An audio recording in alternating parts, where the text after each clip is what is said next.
Kuulate veebiraadiot lihtsalt ja keerutamata. Tere taas, kallid veebiraadio kuulajad. Saates on külas elektriinseneri ja õppejõud Andres Saukas ning saadet juhin mina, Maarja Maripuu, tuntud sisulooja ja suunamuldijana konservatiivne mõtiskleja ja uudisteportaali eesti.com toimetaja ning saatejuht.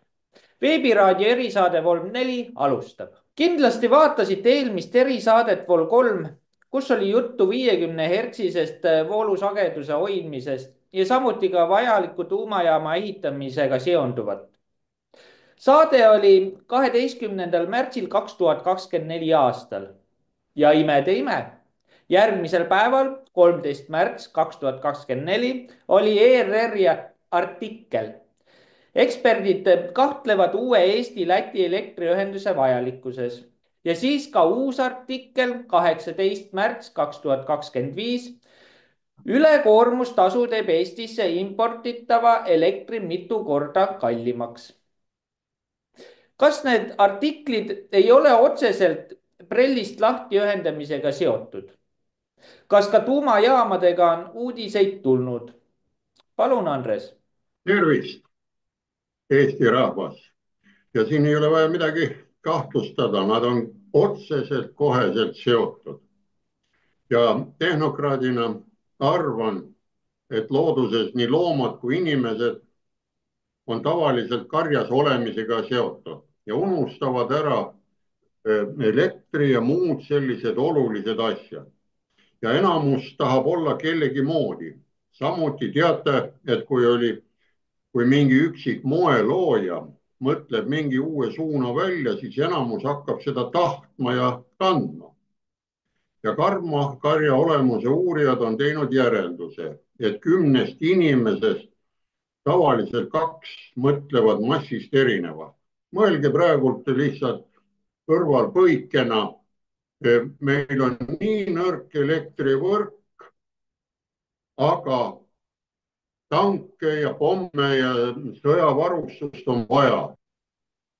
Ja tehnokraadina, kes loodusseadusi austab, ei saa ma aru, kui voolu ei ole, külm on talvel, mis me selle tanki ja selle raketi ja muude selliste asjadega teeme. Vot see on siis ära. Ja vaadake, kuna karja jutust meil oli siin juttu, siis ma arvan, et ajakirjanike seas on ka üksikuid ja kindlasti mõni üksik ikka jälgib ka sellist portaali nagu eesti.com ja ta nägigi selliseid lugusid, mis meil siin Vol 3-s oli ja Vol 2-s ja Vol 1-s. Ja kui ei ole, siis võib üle vaadata, sellepärast et loodusseaduse poolt ja tehnokraatide loomiseadus jääb nii, nagu ta on välja arvutatud, teda ei saa hääletamisega muuta ja teda ei saa tuulesuunaga muuta, nii ta on. Ja hakkame siis vaikselt vastama ja võtamegi ära need ajalehed artiklid, miks nad tehti. Need on kindlasti seotud selle lahti ühendamisega. Vaadake, tuletage meelde, kas teil on meeles selline asi, et selles Prelli ringis oli meil enne lahti ühendamist 11 ühendust, elektrilist ühendusliini, 11 oli, millega olime ühendatud ja sai sagedust hoida. Aga nüüd on jäänud 3 ju ja millest 1 Estlink 2 on katki. Oskame matemaatika tehet teha või ei oska?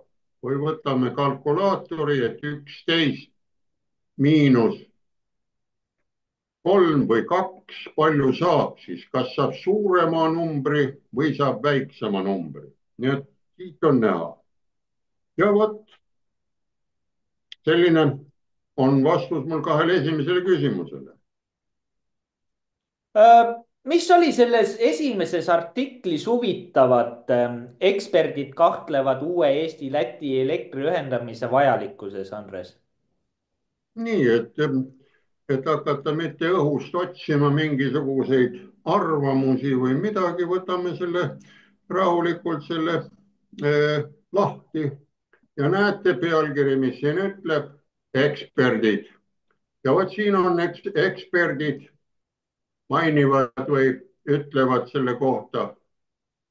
Ja artikli aadress on, näete ka, sinises. Johannes Voltri on siis see ajakirjanik 13.3.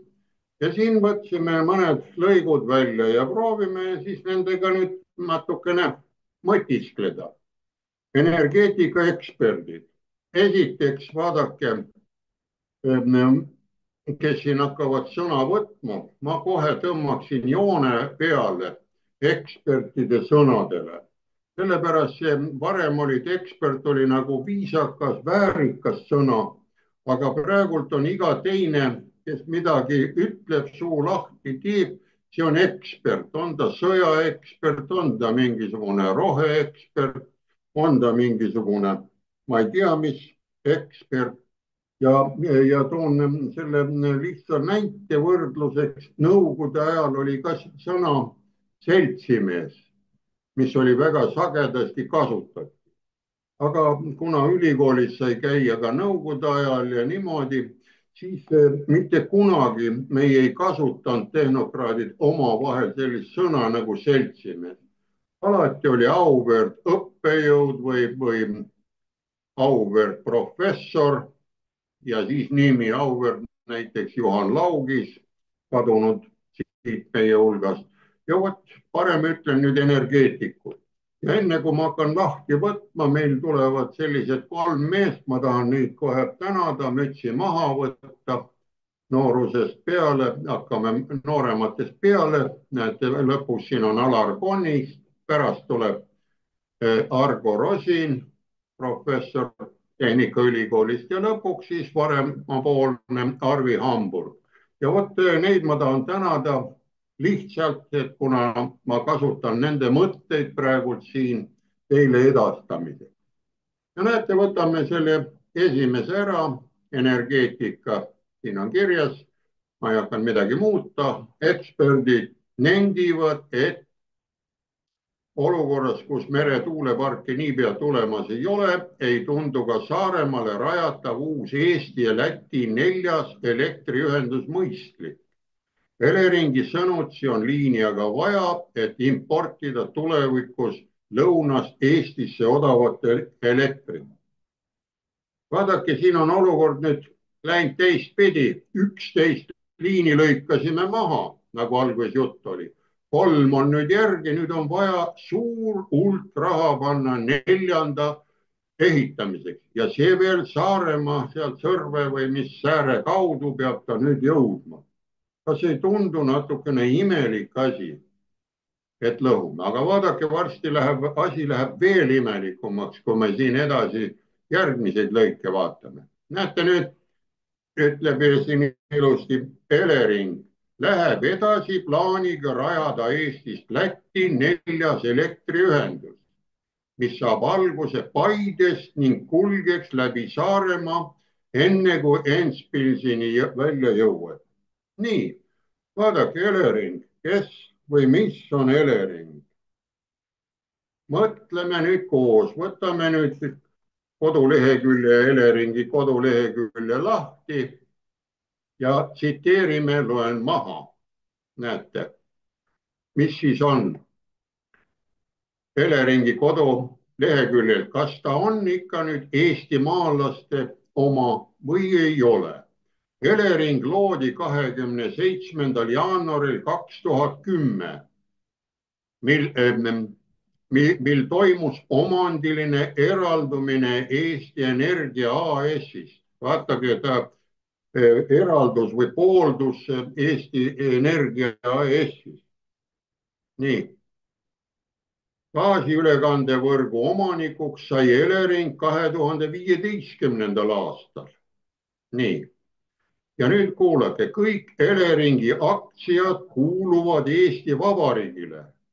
Vot, siin on mitmed vandenõuteoreetikud või kuidas küsin, mis asi see Eesti Vabariik on? Nii, kelle aktsionäri õigusi teostab Kliimaministeerium. Tähendab, on ka üks aktsionär olemas selles Eesti Vabariigis ja Eleringis ja teostab Kliimaministeerium. Ja nüüd mõtelge, sest kui Elering oleks rahva oma, siis ikkagi arvestatakse rahva targemate peadega, nagu näiteks võtame kõige noorema professori Alar Konisti ettepanekutega. Ja vaadake, läheme allapoole, mis siis toimub. Siin väiksed kommentaarid, saime teile selgitada, ehk saite nüüd teada, Elering, kelle oma on. Mina küll ei saa aru, kes seal üleval teevad, kliimaministeerium või kes seal on. Nii, Eleringi hinnangul oleks kuni 3/4 ulatuses võimalik rahastada elektriliini Euroopa Liidu abirahast. Nii läksime nüüd Euroopa Liidust küsima seda raha, mis meil vaja on, aga samas saagisime jällegi 11 liini oli ennem, nii et 8 või 9 on ripakil nagu. Ülejäänud osa on Eleringil kava katta ülekoormustasus. Nii, Elering saab nüüd juba ülekoormustasu kusagil. Kelle käes? Ma ei saa aru siin. Vaadake ära, siin oleks pidanud olema, et võetakse rahvalt või inimestelt või ärimeestelt kohalikelt või kusagilt ta saab kavas, ta kavab katta. Ja vaadake, siin on selline huvitav asi, miks ma sellest aru ei saa, ma olen tehnokraat. Vaadake, teinekord uudistest tuleb ka selline huvitav ära, et mingi ministeerium leidis 10 miljonit või 15 miljonit. Kus ta leidis? Kas koristaja käis ministeeriumis prügikasti juures, koristas ja järsku näeb, oppa, keegi on 10 miljonit sinna poetanud. Olete kuulnud, et leidis. Varem, kui oli nõukaaeg, siis pidid ministeeriumid käima seal Moskvas plaanikomitees ja seal öeldi, et mehed käisid ja said suure vaevaga sealt kaevandustele või kuhugile tööstusele raha, et edasi panna. Seal saadi, aga ei leitud. Praegult leitakse, ma tahaks ka leida ja ma arvan, et lihtsamad rahvad, kellel on väike pension või tal ei ela ära, ta tahaks ka leida, aga nad ei ütle, kus seda saab. No vot, on see satiir või on ta mul loll küsimus, seda võib ise mõelda, aga ma lihtsalt mõtlen loogiliselt. Kui sõna tuleb, leidmine tähendab, keegi kaotas, see tuleb tagasi, võib landa ausalt või. Nii, lähme siis edasi, näete, nüüd ülekoormustasu leidsime.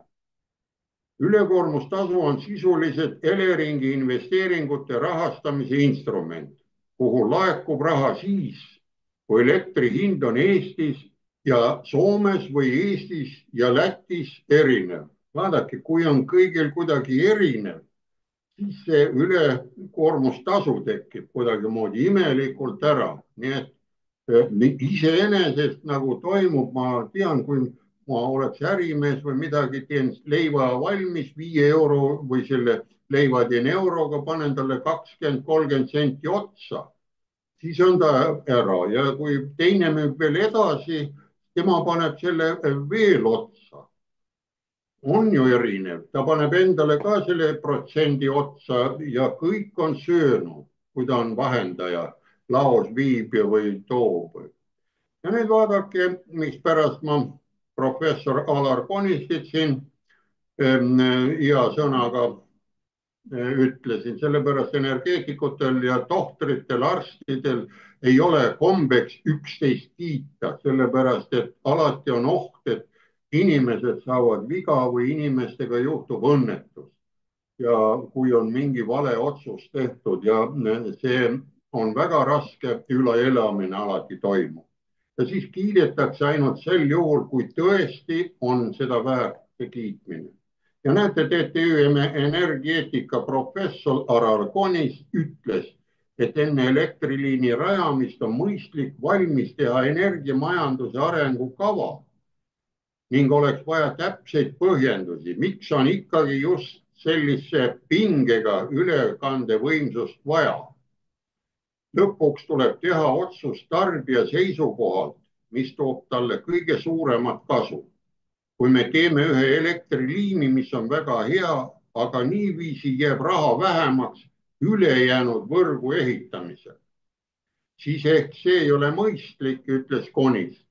näete, siin Konist mõtleb võrgust, kalamees, kui läheb võrguga püüdma või läheb ta ühe spinninguga õngega, arvestage, kus on võimalik rohkem kala saada, võrgu või spinningu.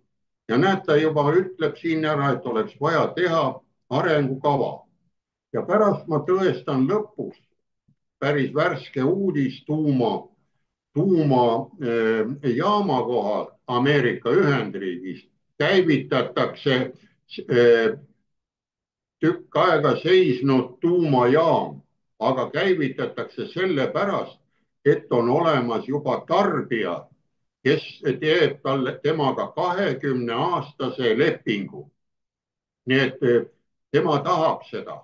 Aga meil ehitame siin väikseid tuumareaktoreid, paneme suuremaid, siis ehitame tuulikuid, aga oleks väga hea näha seda arengukava, milleks, mille pärast me neid ehitame, mille pärast me neid liine maha lõikame.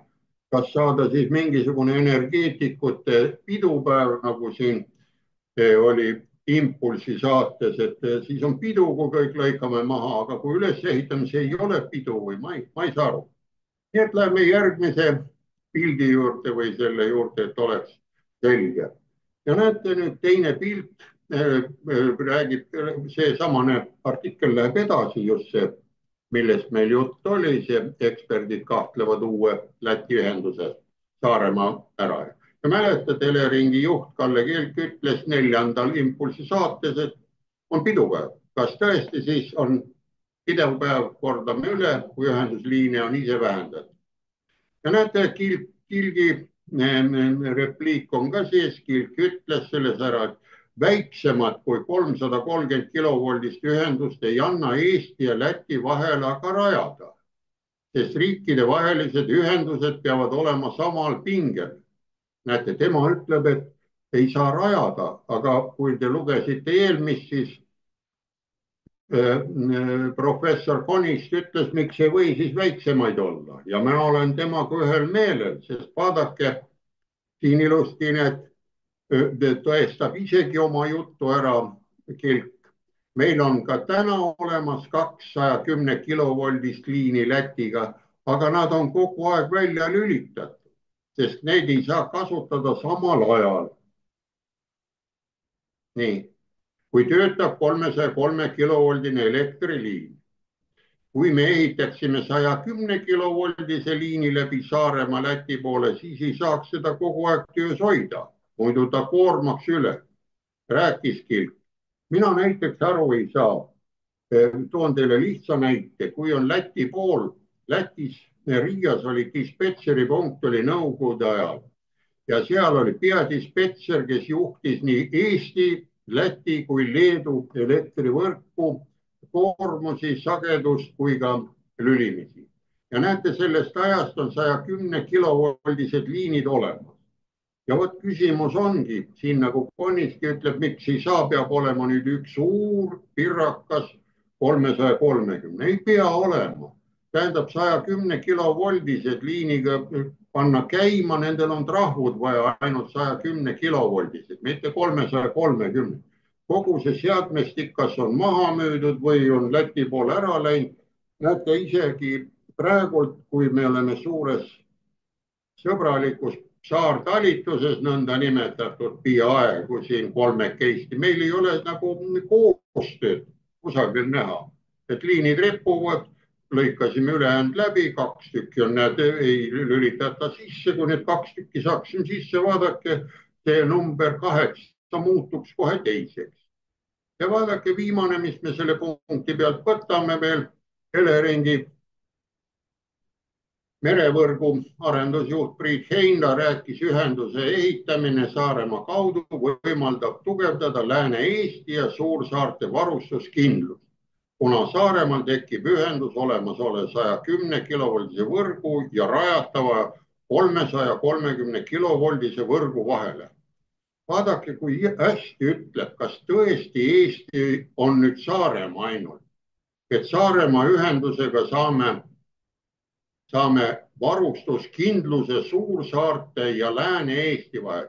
Tähendab, Tartut meil ei ole vaja, Pärnut ei ole vaja, Narvat ei ole vaja.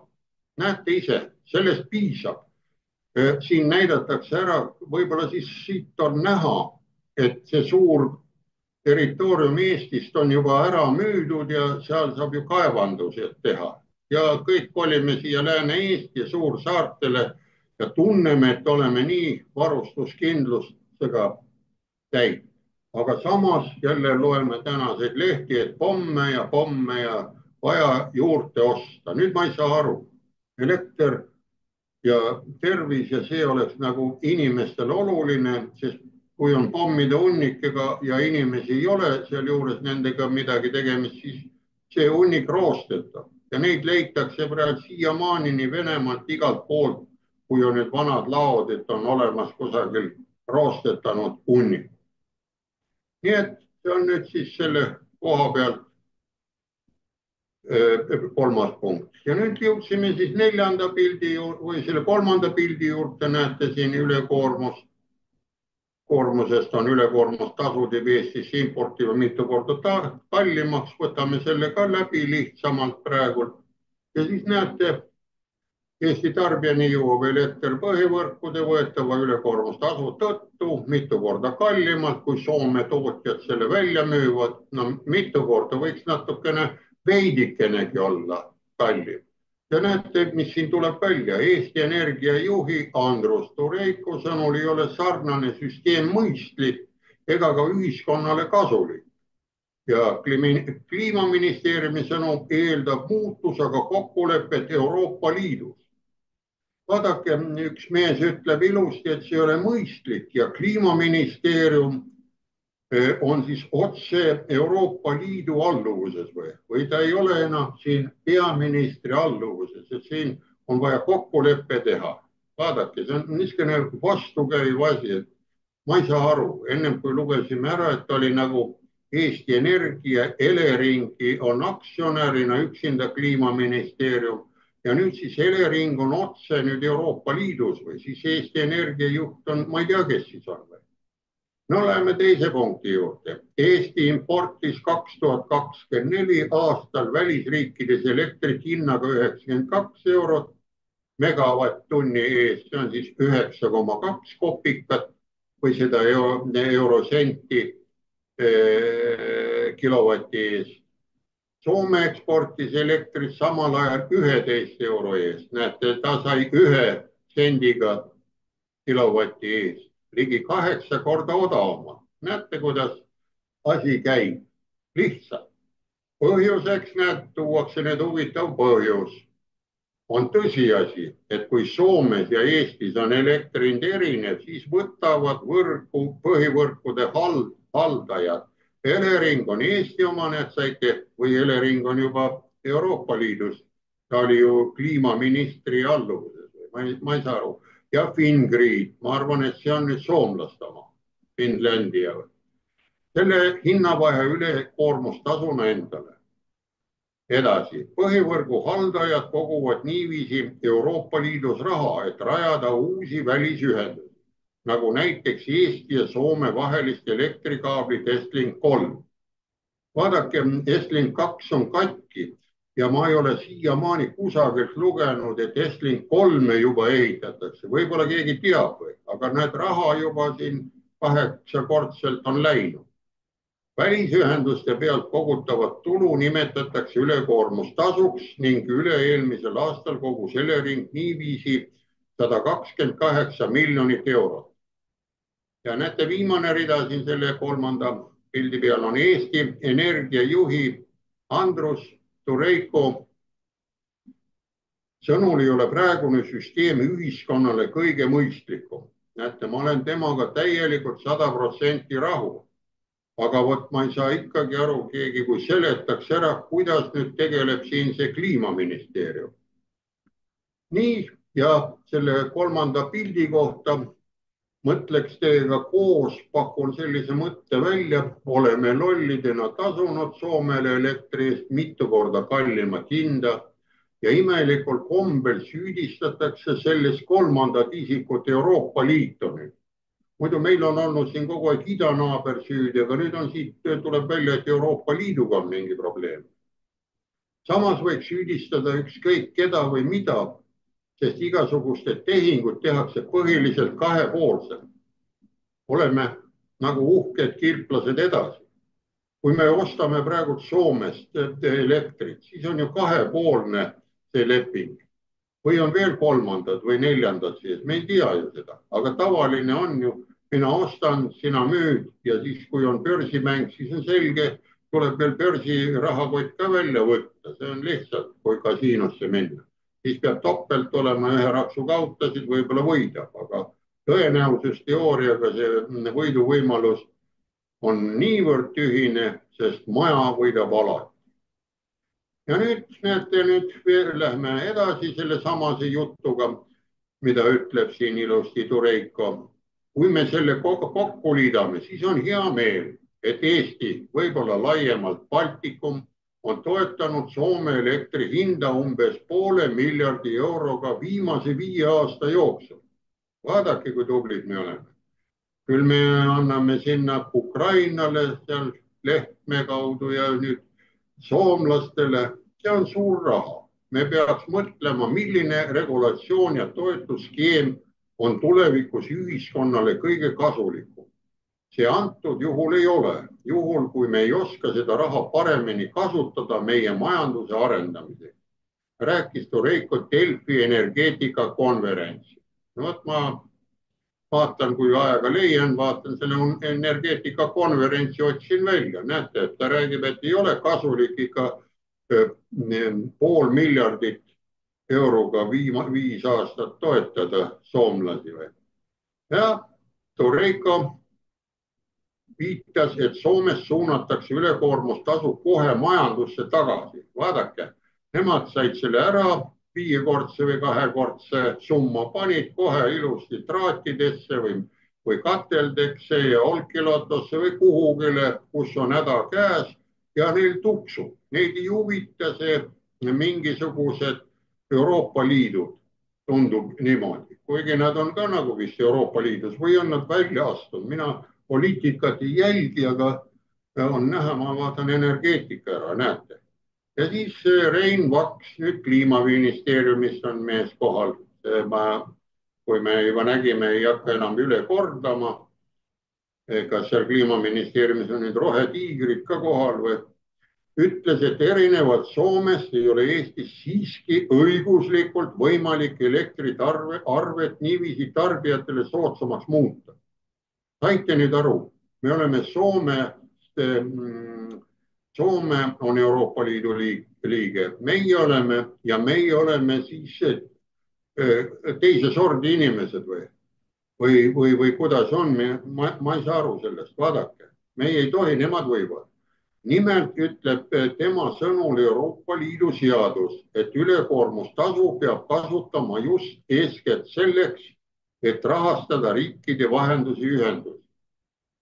Ma toon teile ühe näite siin, kui see algus oli Kreeka, kunagi siin 15-20 aastat oli ka rahaliste probleemidega kitsukes ja eurobürokraadid tulid sinna puhkuse saartele ja tegid sellise ettepaneku, et need kõik hulkuvad koerad, kassid hävitada.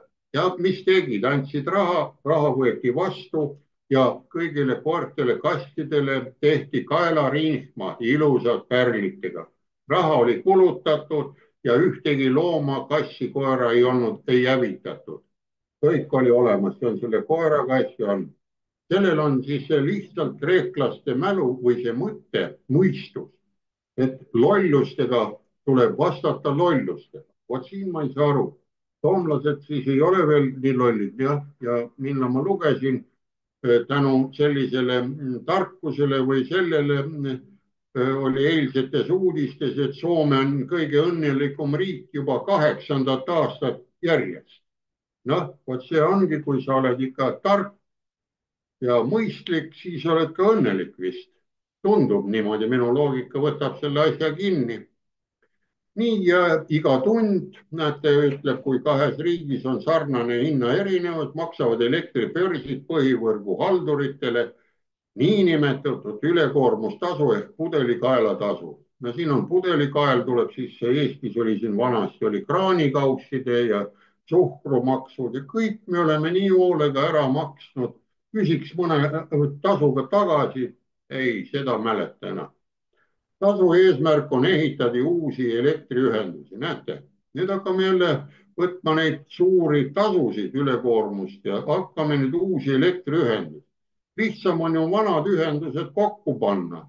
Leedus näitas, lõigati mingisugune 10 meetrit seda paksu terasalumiinium ära, see on võimalik kokku panna klambritega ja läheb uuesti käima.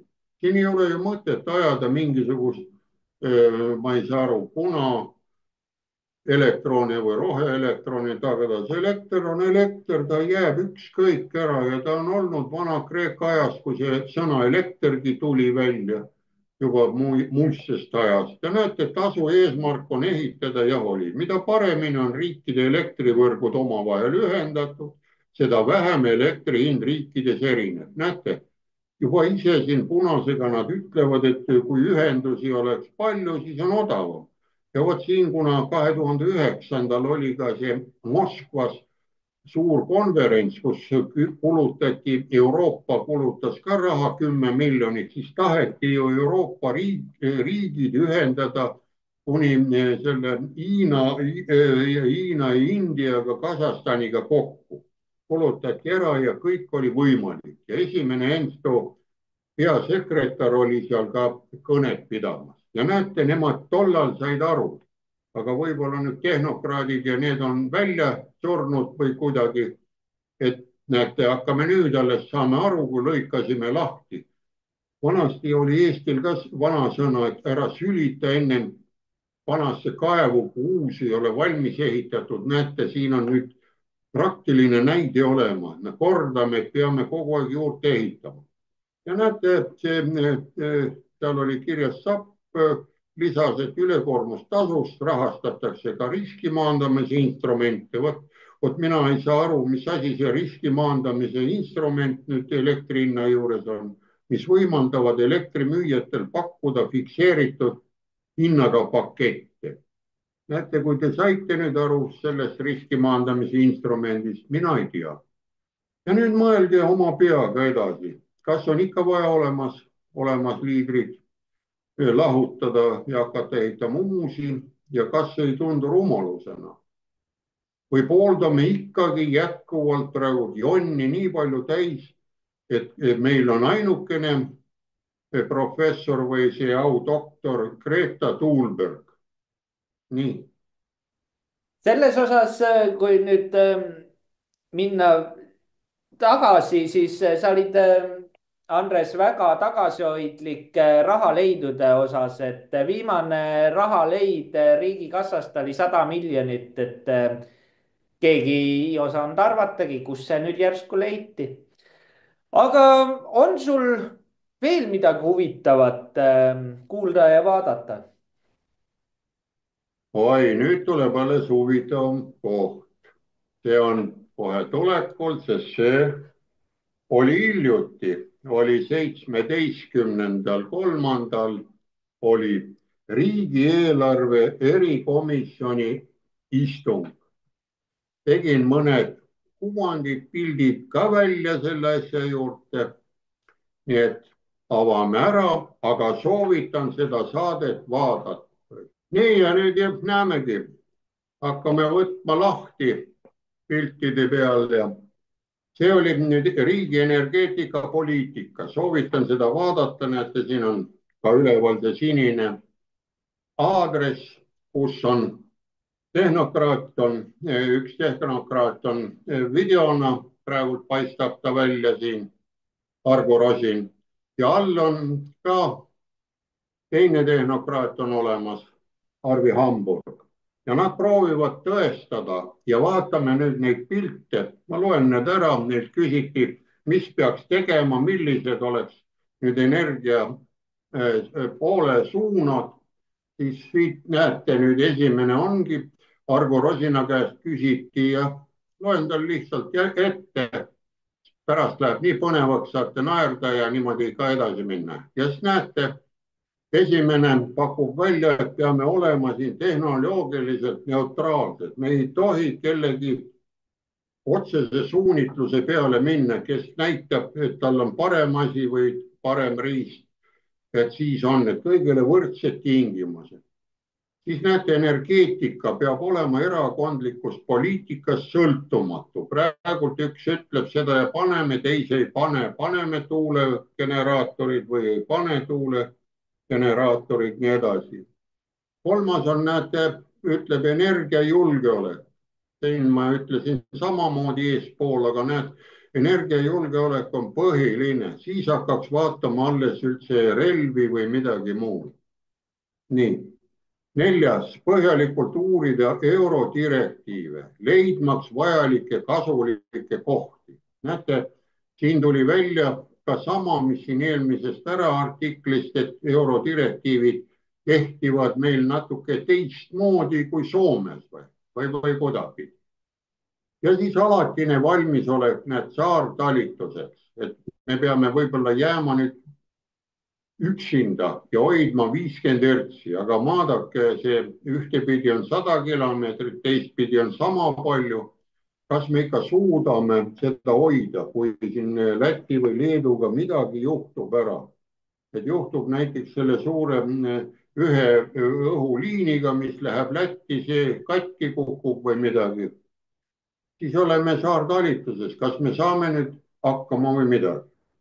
Nii, vot see oli nüüd siis esimene pildikene, mis ma siit võtsin. Nüüd läheme järgmise pildi juurde, mis oli siin selle juures, näete, mis siin on. Siin ütleb ka professor Argo Rosin sõnavõtt, näete, kui ta räägib kõiki neid punkte, mis ma siin eespool ette lugesin. Näete, mis ütleb pilt. Seesamane sõnavõtt ei huvita mitte kedagi. Kõigil on mobiiltelefonid pihus. See on nagu koolis tänapäeval, kui pedagoog või õpetaja ütleb, et pange mobiiltelefonid ära, siis selle lapsevanema isa või ema on järgmine päev koolis, et ära siin midagi mu lapsele pahasti ütle. Sa oled õpetaja ja ole vait. Ja näete, siin on näha sellepärast, et need mõlemad mehed, need professor ja akadeemik, kes seal on, tema teeb üksinda, näete, teeb ainult märkmeid ja kedagi ei huvita. Ja näed, panin siia lihtsalt oma mõtte, võib-olla siis oleks huvi olnud, kui jälle Greta Thunberg oleks kohal olnud, siis võib-olla kõik vaataksid teda, mitte mobiiltelefoni. Näete, kõigil on see lahti. Vot see on nüüd ära, soovitan seda saadet vaadata. Ja tõsiste asjadega ei taheta tegeleda. Ja seal veel vahepeal oli, kui seal vaatad ise ära noor poiss, kes seal on sellest kliimaministeeriumist, suhtleb, vestleb, tema liigutused on väga kärmed, joob vett kogu aeg ja vehib seal kätega. Tähendab, on näha, et ta ei oska, ta proovib kuidagi olla seal, ei ole tal neid vastuseid olemas. Ja kõrval on siis ka Eleringi oma, tema ütles päris huvitava lause, mis seostub selle ülemise esimese osaga, seal oli sees ka, et Elering on börsiettevõte ja börsiettevõttel ei ole lubatud väga palju avalikkust teadvustada. No vot sellises sarnases ütles. Nüüd läheme järgmise pildi juurde, näete, tuleb ära, mis siin toimub. Vaadake hoolega. Siin need noormehed naeravad taga. Ennem nad vaatasid mobiiltelefoni ära. Siin nad naeravad kohe käsi põsakil ja samal ajal erudeeritud energeetik Arvi Hamburg räägib põhjustest, kuidas edasi minna. Tähendab, kui naer oli nüüd ja ennem oli mobiilitelefoni vaatamine, siis nende tehnokraatidega austatud, nende jutt on mõttetu seal. Nad on sattunud sellisesse keskkonda või sellisesse ruumi, kus nad on mõistusega üle ja neil ei ole seal midagi teha. Nad võivad seal rääkima jäädagi tühjadele seintele. Ja vaadake, aga ma soovitan need läbi loen teile ette, mida härra Harri Hamburg ütles, esimene punkt, riigi energeetilise usalduse ja usaldamatuse tõestamine ja taastamine. Nii et ta ütleb kohe riigi esimesed sõnad, et riiki on niisugune ebausaldusväärne partner, aga näete, need riigimehed seal, noored poisid naeravad, nii usaldusliku naeru teevad.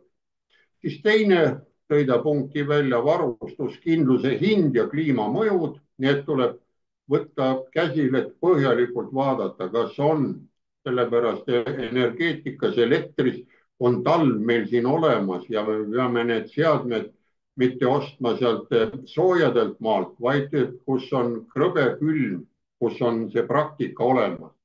Et me ei saa siin hakata panema, siin mõni aeg tagasi oli, et osteti Valgevenest kaablid, mis on mõeldud ka külmemaks ajaks posti järgi, mis on General Electricu poolt, tuletan meelde.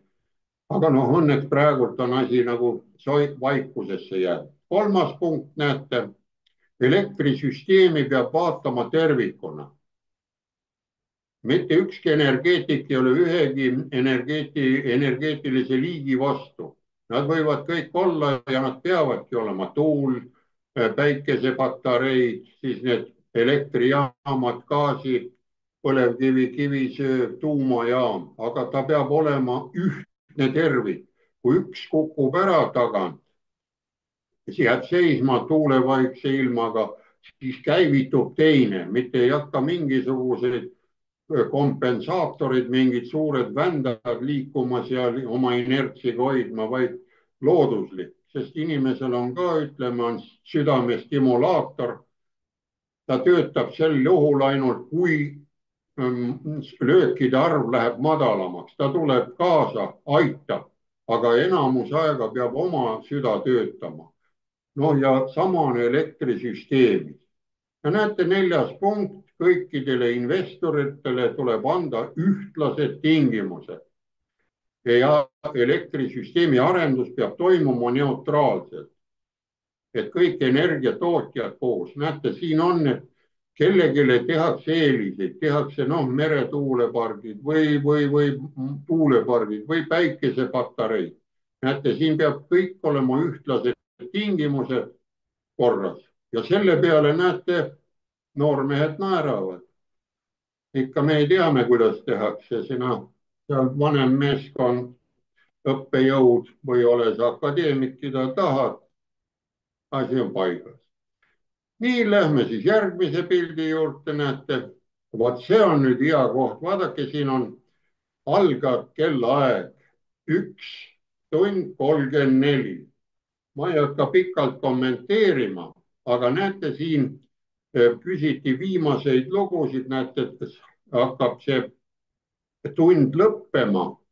Argo Rosin küsis niimoodi iseendalt ja kõigilt, nii nagu tehnokraat küsib, kas riik on siis parem majandaja kui inimene ise ja üks mees siin nurgas, näete, ärkas ehmatusega kohe ja käratas talle vastu. Ma ei ole seda öelnud, pole mõtet sõnu suhu panna. Vaadake see üle. See lõpp on päris huvitav ja siit on näha, et siin on korralik satiir või klounaad sisse tulnud.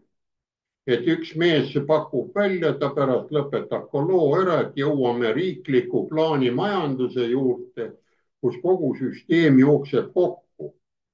Ja näete, mitte kellelgi ei ole seal midagi ja teine ülevalt seal nad riidleb. Nii et vaadake, need kellaajad on peal, leiate need üles, mille koha pealt need asjad on nüüd paika läinud. Saimegi nüüd selle osaga ära, et näete, see oli nüüd oluline koosolek seal ja mis koosolekust tuli, nagu pool palagani tuli välja, mina vaatasin küll ja on näha, et nagu me ei tahaks enam olla eeskujulikud ja targad, et varem käidi Moskvast ja Piiterist ja või nendest Peterburist või üle Nõukogude Liidu käidi Tartu Ülikoolis, me olime kunagi väga uhked selle peale, aga nüüd näete, kui räägivad Tehnikaülikooli professorid ja akadeemikud pakuvad variante ja nendele ei anta numbreid ka ette, nad võiksid toetada ja näha, nad lööksid hinnakalkulatsiooni kokku, nad oskavad matemaatikat. ma võin pea anda või kaabu ära süüa, nagu ütles ükskord mingisuguse asja kohta, oli üks mees oli siin, ma ei tea, EKRE-st või midagi, siis tegi kaabus, tegi tordi. selles suhtes, Andres, ma tõesti ei imesta seda, et nad seal naersid ja et neid ei huvitanud see, sest tegelikult eestlaste intellektuaal ongi ajas alla käinud. Seda on ka näha, kui vaadata kohati meie saate kommentaariumid, siis osad inimesed lihtsalt ütlevad, et ei tahagi vaadata, et siin aetakse nii segast juttu. Ehk siis inimesed ei suuda enam keskenduda vähe keerulisematele teemadele, nad ei tahagi süveneda, sest nende aju on harjunud saama lihtsat informatsiooni, seda töödeldakse ja seda lihtsat infot sul tuleb kogu aeg nii hullult peale ja inimese aju on sellega harjunud. No TikTok on puhas näide, kus lihtsalt ongi üks hunnik inimesi, kes on lihtsalt nagu hüpnoosi all seal TikTokis ja nad saavad seda hästi lihtsat ja kerget meelelahutust ja informatsiooni. aga meie saade ongi nii-öelda mõtlevatele inimestele, kellel on veel järgi jäänud seda nii-öelda mõtlemisvõimet. aga kui nüüd siit edasi minna, et kas 50 hertsise sageduse hoidmisega on midagi huvitavat? Kas tuumamaailmas ja kosmosevaldkonnas toimub midagi põnevat? seal ei paista olevat suurriikide vahel geopoliitilisi jagelemisi. kõik on justkui sõbrad või kuidas? no muidugi, vaatame üle viimased uudised ja siit peaks olema ka päris mõttemalli, nagu siin oli tore.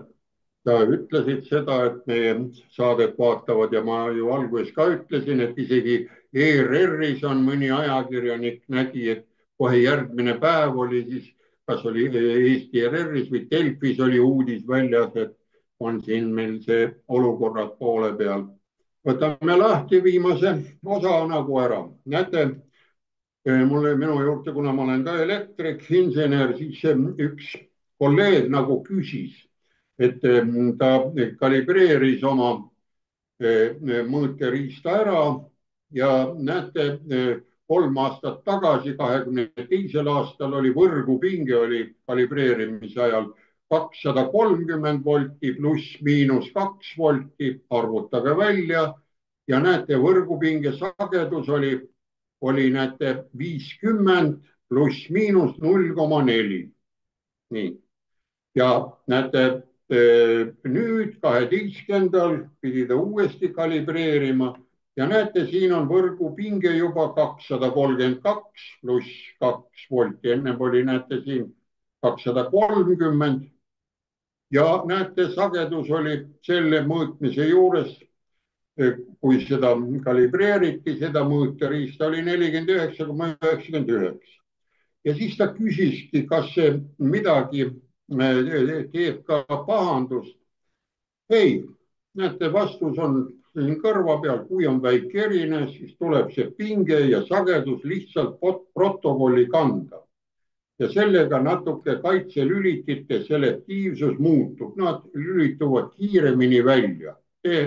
pingevahe on niivõrd väike ja kaitse rakendub kiiremini. vot see oli nüüd tehnokraatliku poole pealt, et midagi on, protokolli tuleb sisse kirjutada mitte 230, tuleb kirjutada 232, see on keskmine. nii et on. nii, nüüd läheme siis edasi ja näete, nüüd jõudsime päris huvitava asja juurde. kindlasti te mäletate selliseid asju, tuumakatastroofe, millest esimene oli ju Ameerikas ju. 3 miles Island 2. näete, siin on 4 korsten, 2 tükki ajavad veeauru välja siin, aga 2 on kinni. 79. plahvatas või sulas seal see üks reaktor sisse, oli väike radioaktiivne värk ja ta konserveeriti ühesõnaga. ja näete, nüüd on teine, mis oli, te mäletate, Tšernobõli oli hiljem ja Fukushima 2011. värske. ja näete, siin all on esiplaanil olevad Exelon General Unity 11 töötavad jahutornid, eraldavad veeauru. ta suleti 2019. nii, ja teised näete, seisavad, nad on kõrvuti kõik, siin on see plahvatuse ohud, kord radioaktiivsust ei olnud, aga kaks on ja näete nüüd huvitav punkt. näete, siin me veel kordame ka, et vaataksite ikka seda kodulehekülge PRIS, et ma siin ei pane bluffi, ei mõtle midagi välja, näete, Island 1, 2019 ja suleti nüüd see teine, esimene pandi kinni ju selline 79. kui see tuumaplahvatus oli. see oli kõige esimene maailmas, mis oli 5. taseme tuumakatastroof nagu. nii, see oli 79 ja sellest ajast need seisavad, need on kinni konserveeritud. aga see Island 1 pandi kinni, lihtsalt aeg sai läbi, näete, siin on kirjas, pandi eraoperatsioon, shutdown. ja nüüd vaadake värske uudis VNN-i, mida ma soovitan ka vaadata, mis toimub nüüd siin. näete, eelmise aasta septembris sõlmis Konstellatsioon Microsoftiga 20-aastase elektriostulepingu. näete, ja mis siis toimuma hakkas, et taaskäivitada 3 Miles Island Unit 1 Grand Clean Energia. näete, see samane surveveereaktor hakatakse nüüd avama. uuesti ta oli kinni konserveeritud, kinni pandud, nii nagu Saksamaal 33 on kinni pandud. ja ma olen kogu aeg rääkinud, küll need sakslased ka viimased 3 tükki läksid ju eelmise aasta detsembris kinni. Need saab kõik lahti teha ja vaata, siin on nüüd kirjas, aga et lahti teha, peab olema eesmärk. ükskõik, on ta tuumajaam, on ta tuulikute jaam või on ta päikesepatarei, meie omad kõik loevad mingeid teravatte, gigavatte, aga kuhu see läheb, need teravatid, kes see neid ostab, kas inimestel läheb nii palju vaja ja siis tehakse neid ühendusi, alalispinge ja kaabeldusi 330 ja siis maksame 11 korda rohkem kui Soome oma need igasugused koormustasud. kas on sellisel lollusel, ma ütlen, on mõtet, kui meil ei ole plaani ja vaadake nüüd, võtame selle siin kokku. sellest ajast peale on erinevatele töökohtadele palgatud rohkem kui 200 täiskohaga töötajat ning lähinädalatel on värvatud veel 10 võtmerolle, teatas Collection eelmisel nädalal avaldatud värskendus. tööd on alustatud reaktori operaatorite ja vanemreaktori operaatorite koolitamise ja litsenseerimisega. peamine büroohoone on täielikult taastatud ning koolituskeskuse ja juhtimisruumi simulaatori täiendused on peaaegu valmis. ja näete, siin 2 on puudu. 2019. aasta sulgemise ajal oli 3 Miles Islandil tegevusluba, mis kehtis kuni 2034. näete, ta oleks võinud teha, aga rohepööre ja mis seal kõik tuli ja ma võin seda öelda, see on praegu Trumpi tegevus siin põhiliselt, millega ta on olnud. Konsultatsioon soovib pikendada tegevust vähemalt 2054. aastani ja eeldab, et tehas on kasutamisvalmis 2028. näete, see aasta on meil 25, 3 aastaga. Nad vahetavad, kontrollivad kõik roostetanud, oksudeerunud sõlmed, pumbad üle reaktori. ja näed, tehas mõtleb, et vaatab tehase nime muuta natukene, kui ta läks müüki või teine hakkab, et ei ajaks jälle seda 3 Milesi taga, et seal kõrval nägite, oli see 4 korstent, et seal on ikkagi radioaktiivsuse oht. aga ta on seal, jahtub vaikselt omaette, ta on täis valatud betooni, see kokku sulanud reaktor, see välja ei tulnud sealt kambrist.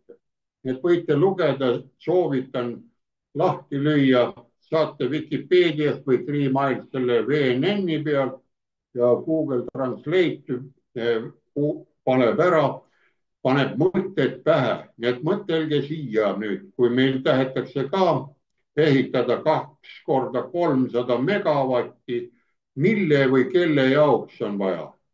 Sest see võib-olla siis on nii pisikesed, et sobib ju nende sammuvate ekskavaatoritele, kui hakatakse meil suurt karjääri tegema, igasuguseid maavarasid lahti võtma, võib-olla selle jaoks ta piisab ja karjääridega ega siis 1 aastaga tühjaks saada võtab ikka siin 10 aastat kaevandada ja tööauku teha. No see on selline mõttemall, mida võite kõik mõelda, aga peaks olema elektri müümiseks, ostmiseks ära. Ja õnneks see aasta talve ei olnud, aga ta on tulekul. Ja lõppu paneme, et näete, et ülemaailmses olukorras tegelikult sõda ei ole. Näete, see uus meeskond või naiskond jõudis nüüd eelmine nädal üles, ekspeditsioon 73, NASA rahvusvahelise ekspeditsiooni ja vaadake, poistel on seal päris huvitav olla. Näete, 2 ilusat naisterahvast on seal kohal, mõlemad on ameeriklannad ja näete, üks Jaapani poiss ja siis on üks Ameerika poiss ka ja 3 Vene poiss seal. No vot, ja mina ütlen, et kuna ma oleks seal noor poiss, mul oleks seal ka ikka päris huvitav olla seal. Igaüks tegeleb tehnokraadi värgiga ja kui seltskond on mõnus, näete, all on kõik olemas. Nii et siin ei ole mingit sõda, ei ole, suurriikide vahel ei ole sõda.